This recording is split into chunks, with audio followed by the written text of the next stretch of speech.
Marcus Garvey said education is a means by which a people are prepared for the creation of their own civilization and for the advancement and glory of their own race. And whereas that might seem like it's a narrow definition of education, basically that's what education is about, should be about.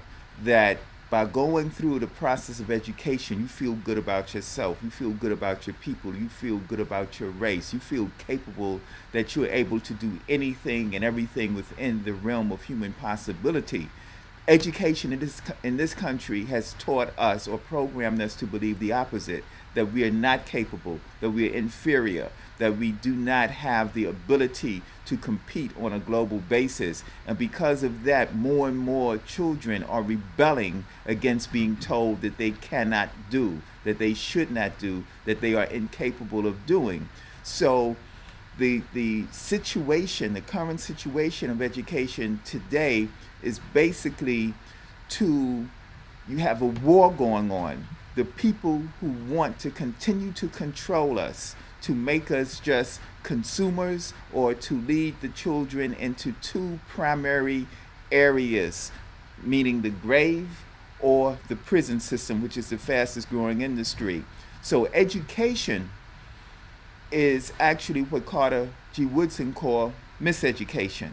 And in terms of the miseducation that we receive, the miseducation basically moves us along a path of self-destruction. Let me give just a couple of concrete examples.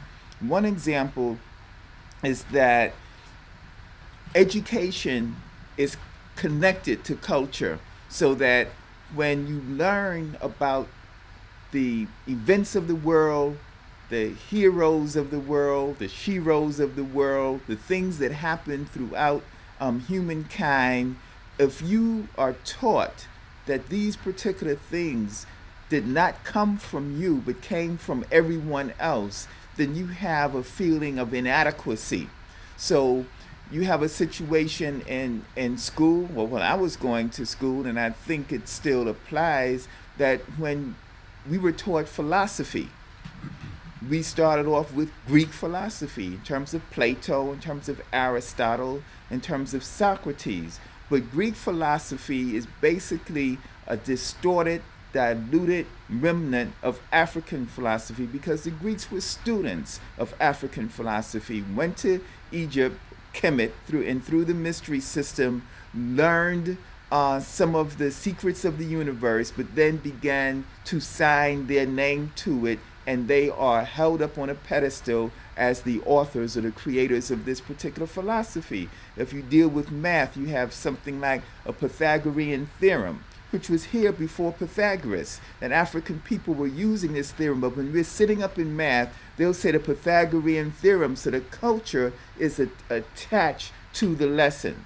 And so we learn someone else's culture, and actually the fabrication of their relevance to that particular lesson. We learn that, we are programmed by that, and then we come to the point that we are idolizing someone else, and we're wondering, what is our place in society?